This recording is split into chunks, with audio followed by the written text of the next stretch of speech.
ازيكم؟ ما تنسوش تصلوا على الحبيب عليه افضل الصلاة والسلام. الجو ده بقى محتاج كده الحلو ده ويرطب على قلبنا. هعمله لكم كده نفس طعم المحلات، مش هتجيبه تاني من بره. هو كان ترند وانا هعمله معاكم بقى. طعم حلو خالص. معايا كده ربع كيلو من السبونج وثلاث بيضات وربع كوباية من المية ونقطتين من الفانيليا ومعلقة من الخل. هضربهم كويس جدا في العجان او هستعمل المضرب الكهربائي الموجود. وهنزل بقى كده في الخليط بالشكل ده في الصينية. ما كانش عندي ورق زبدة فاستعملت بقى نقطة من الزيت، حاجة بسيطة جدا من الزيت. آه وزعتها كده في الصينية ونزلت كده بالخليط. مولعة طبعا الفرن ساخن على درجة 180. هدخلها بقى كده في الفرن. هعمل معاكم بقى كده رز بلبن. معايا 3 كوبايات من المية ونص كوباية من الرز. أول كده ما هلاقي كده الرز كده شرب من المية بالشكل ده وهنزل بكيلو من اللبن. وأول كده ما اللبن كده ما يقلب معايا بالشكل ده هنزل بكوباية من السكر. هقلبهم كويس خالص. وهنزل بقى كده بربع كوباية كده من النشا. هجيب كده ربع كوباية من المية عليهم كده 3 معالق كبار من النشا هدوبهم كويس.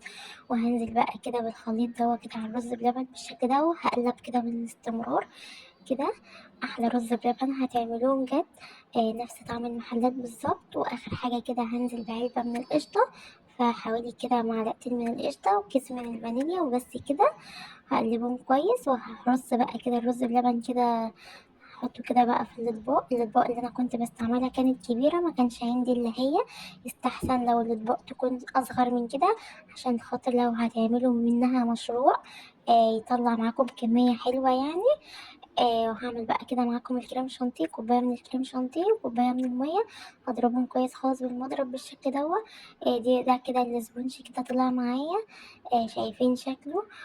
كده هقشر بقى كده الوش من فوق. الوش ده ملوش لازمة خالص، بيلم كده زفارة البيت كله بيبقى فيه. بيطلع معايا بكل سهولة. هحوشه بقى كده نهائي. وهضيف بقى كده نص كوباية من اللبن. هركن بقى كده الاسبونج كده يهدى معايا شوية. هقطع معاكم المانجا. دي أفضل تقطيعة للمانجا.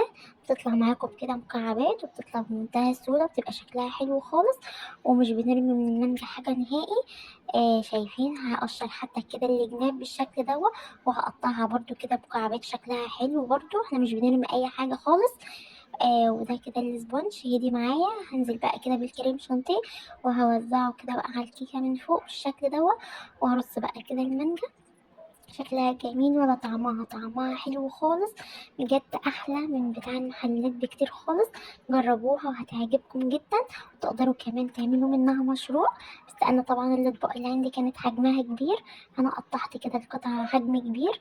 لكن انتوا ممكن تقطعوا كده القطعة حجمها صغير مقاس الطبق اللي انتوا يعني هتستعملوه. وكمان ممكن كمان ما تعملوش رز بلبن، بس انا حبيت اعملها كده نفس طعم المحلات بالظبط. بجد احلى اشطوطه هتعملوها في الجو ومستحيل تجيبوها تاني من بره، والاولاد عندك خالص هيحبوها. جربوا الطريقه دي وهتعجبكم. متنسوش تعملوا لايك.